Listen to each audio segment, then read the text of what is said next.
Havells company रो dual starter तार कंट्रोलरिंग टा देखमा जेनटा कि हमर स्टार्टर टा होची 6 एम्पियर रु 10 एम्पियर रेटिंग टा तो जेनटा कि भितर देखुथिबे जेनटा हमर इटा होची हमर ओएलआर इटा होची हमर कॉन्ट्रैक्टर आउ जी इटा होची हमर कॉइल टा जेनटा हमर 440 रो कॉइल तो जेनटा कि पहला हमर पावर डायग्राम देखमा जेनटा कि हमर इटा आरवाई भी लागवा इनके आसी करी तो इटा हमर इनपुट है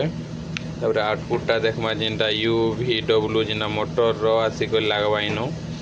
तो तासन कंट्रोल वायरिंग देखमा जेनटा कि पहला हम गुटे फेज निया है छै हमर कोइल रो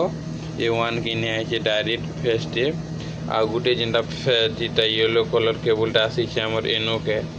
एनो रो इटा आसी छै एनो रो बाहरी को जिसे हमर एनसी के एनसी रो जेन बाहरी को रही छै हमर कोइल रो ए2 के